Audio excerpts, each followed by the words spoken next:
2024 எல்லாருமே வந்து இன்றைக்கி தான் கடைசி நாள் 2024ஓட 2024 என்னென்ன பண்ணீங்க அப்படின்றத கொஞ்சம் யோசிச்சு பாருங்கள்.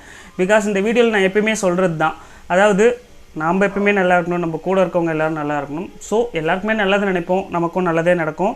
என்ன அப்படின்னா 2024 நான் ஒரு ரெசல்யூஷன் எடுத்திருந்தேன். அதாவது நான் பைக் ஓட்டும்போது குறுக்கால யார் வந்தாலுமே திட்டுவேன் அப்படின்ட்டு.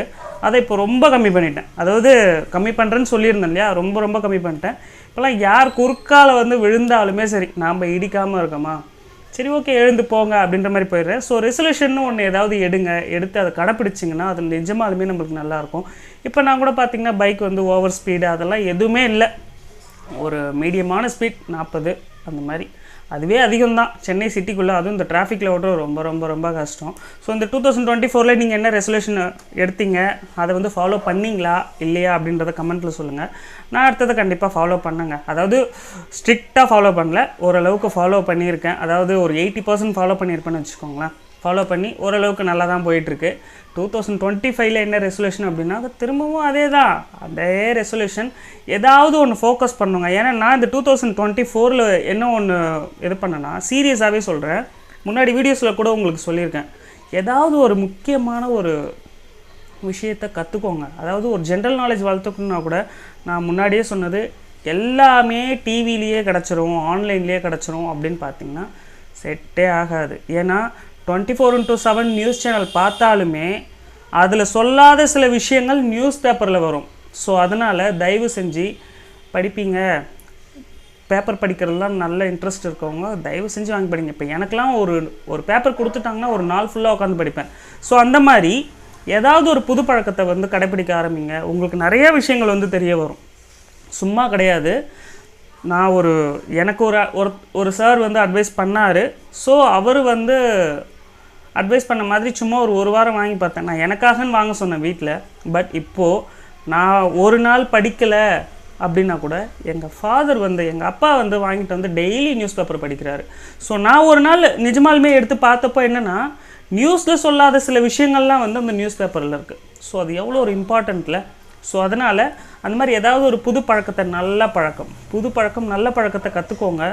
ஸோ நல்லாவே இருக்கும் இந்த நியூ இயர் அப்படின்ட்டு. அதே மாதிரி நிறைய விஷயங்கள் நடந்திருக்கு நம்ம தமிழ்நாட்டிலே பொறுத்த வரைக்கும். பார்த்திங்கன்னா இப்போது ரீசெண்டாக இந்த டிசம்பர்னாலே நம்ம என்ன சொல்லுவோம், மழை வந்துடும் வெள்ளம் வந்துடும்ன்ட்டு. பட் இந்த தடவை அதுக்கு பதில் அண்ணா யூனிவர்சிட்டியில் ஒரு பூகம்பம் மாதிரி கிளம்பியிருக்கு.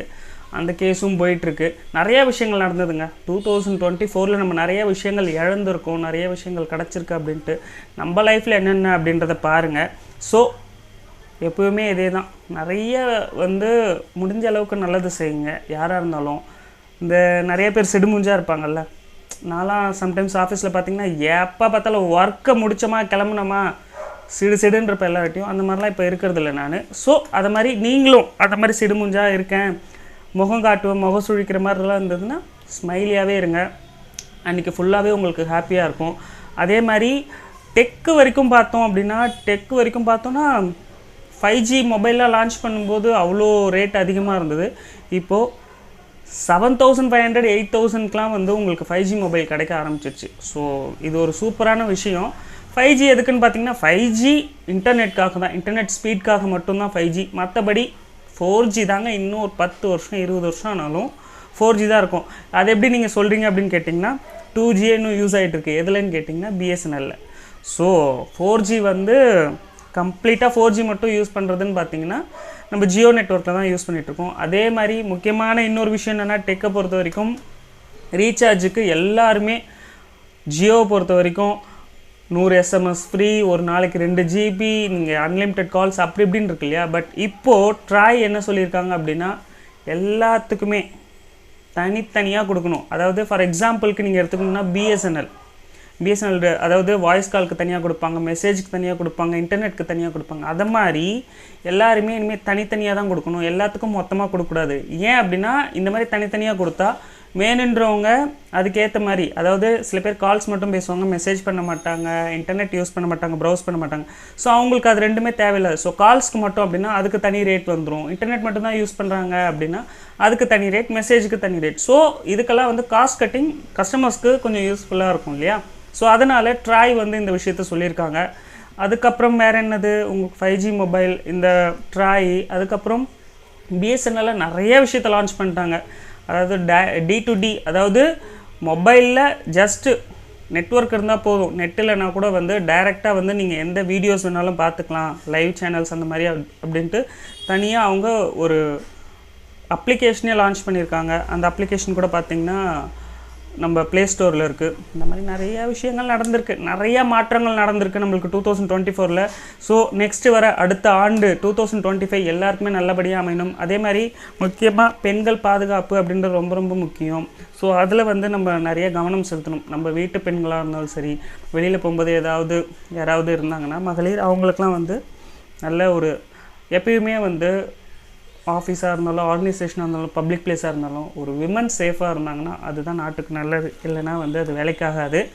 அதுக்கப்புறம் வேறு என்ன சொல்கிறது, ஓகே, கவர்மெண்ட்டு இன்னும் நிறைய விஷயங்கள் என்னென்ன பண்ணணும் அப்படின்னா, அப்பா ரோடை போடுங்கப்பா, அங்கங்கே குண்டும் குழியுமா இருக்குது, முடியலை. முக்கியமாக சென்னை கார்ப்பரேஷன் முடியவே முடியலை. ரோடு தாறு மரம் இருக்குது, இதெல்லாம் செட்டே ஆகாது. அதுவும் இல்லாமல் இந்த கார்ப்பரேஷனில் இந்த நடு ரோடில் என்ன சொல்கிறது, இந்த ட்ரைனேஜ் மூடி போடுறதுக்கு ஒரு கட்டுவாங்க பாருங்கள், அது ஒரு ஸ்பீட் பிரேக் மாதிரியே போடுவாங்க. வரவன் அப்படி சுற்றி இப்படி சுற்றி போகும்போதே பாதி ஆக்சிடெண்ட் ஆகிடுது.